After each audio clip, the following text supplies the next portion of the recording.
Hello everyone, it is now day 12 of me traveling to Teyvat with the ultimate goal of obtaining 100,000 free-to-play Primogems. Last time we entered the battlefield between Kokomi's resistance army and the Shogun's army.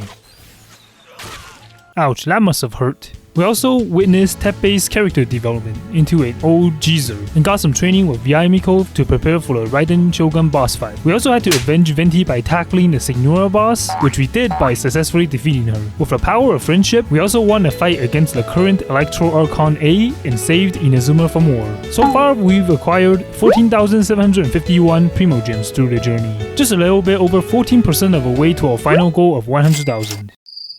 What are you doing? Okay, that was weird. It seemed like he was... Never mind. It's another good day because we can get our daily paycheck of 60 Primogems. First, we ruined the Helutro family's dinner time by destroying their food and the Helutros themselves. Afterwards, I sparred against a F2P agent, did the 100-meter pacer test while defeating a few slimes for more time, and taught little Meng how to be mature. The commission was like a mini world quest, but we defeated a Whopper Flower along the way and finally collected a Primogem reward from Catherine. So since we completed the Saber Island world quest on day 11 of the series, we can talk to Neko to do the daily world quest. Today we need to investigate a prayer rack, and after a bit of back and forth with Neko and the Inazuma adventurers, we returned to Neko and got the 20 Primogems from the kitty. We went back to Liyue so we can complete the first part of Zhongli's story quests. We had to glide to the Pearl Galley where we could then start the story quest. Before we start, we completed the Ocean Pearl World quest that was given to us after we went on board to the ship, so we could come back anytime after talking to Pinghai. Anyways, we teleported to the Guyun Stone Forest and defeated some Helitros to steal their chests. After that, we got ambushed by some Oceanid mimics out of nowhere near the beach. But luckily, we had Kaya in our party, so we didn't have much troubles with him. We had to jump down a big hole and enter a domain. Zhongli joined us as a trial character, and we got to use him to explore the ruins. The F2P that was with us tried to betray us and steal a treasure by himself in the domain, so we just beat him up and apparently let him go without any consequences.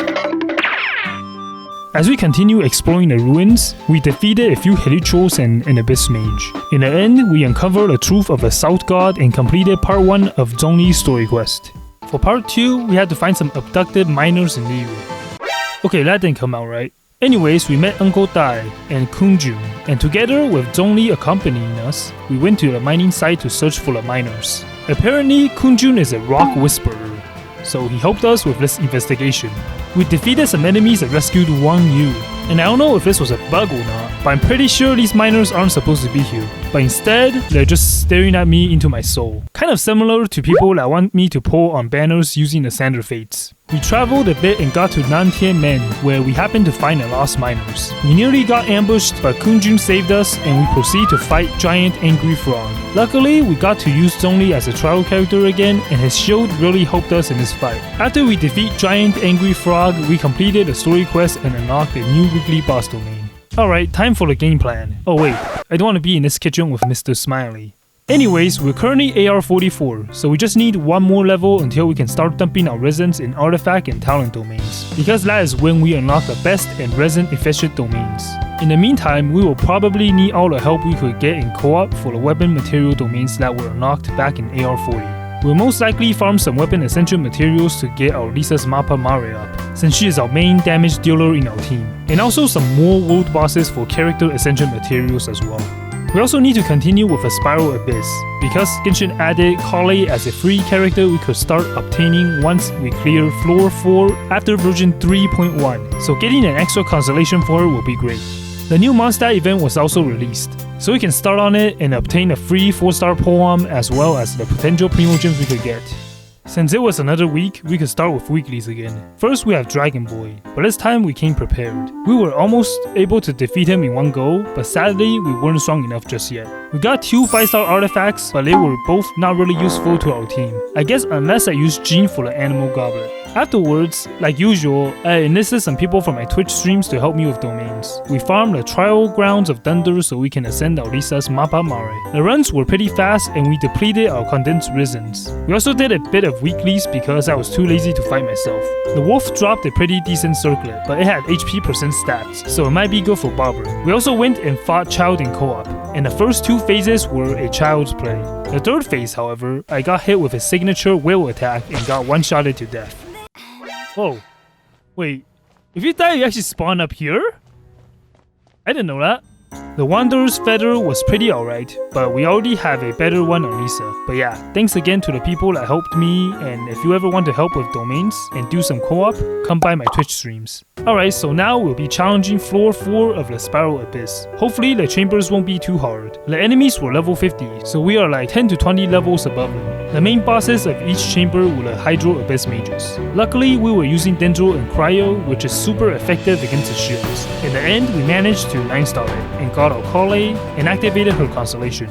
Next, we headed back to Mondstadt to start the newest 3.1 Wineless Fest event. In the night of Favonia's headquarters, we met a new Mondstadt character Mika and talked to Lisa, who told us to look for Razor. We found him in Wolvendome with a hunter and took him back to the headquarters to meet Lisa. The next day, we met back up with Razor in a Wineless Fest and ended day 1 of the story.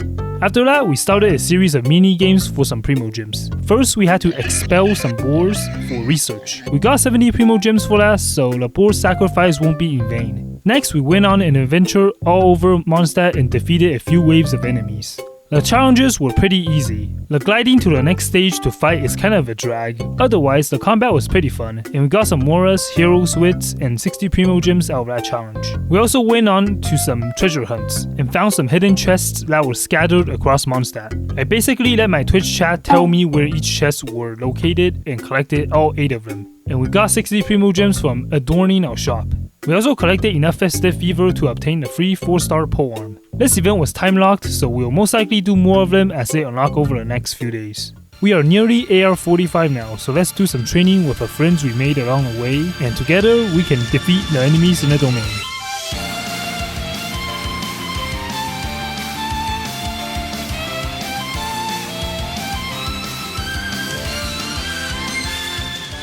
Well, I didn't do anything, but my team carried me, so thanks everyone. Since I'm a Primogems hoarder, I haven't claimed the Genshin mail from both the maintenance reward and the anniversary. We got our very own Cloud Retainer pet and immediately ditched the CD that we got. The Party Pooper gadget was pretty cute and it shoots out confettis as well, so that's a pretty nice thing to just collect and let it sit in my inventory. Finally, we can take a peek at our wishing screen to check our Primogem progress for now. 17,955. So in the span of a video, we've collected over 3,000 Primogems thanks to the anniversary rewards. So now we are almost 18% of the way to our final goal of 100,000 free-to-play Primogems on this account. Hopefully we can get 20,000 Primogems by the next video. Speaking of which, our subscriber count is creeping up to 100,000, which in case you don't know, I made a bet with you guys from episode 1, where if I reach 100,000 subscribers before I obtain 100,000 free-to-play Primogems on this account, then I'll have to whale 100k Primos on my main account, which, as a low spender, will kill my wallet. As of this video, we are less than 1,500 subscribers away, so if you want to see me whale or just want to watch more of this series, make sure to subscribe and I'll see you in the next one.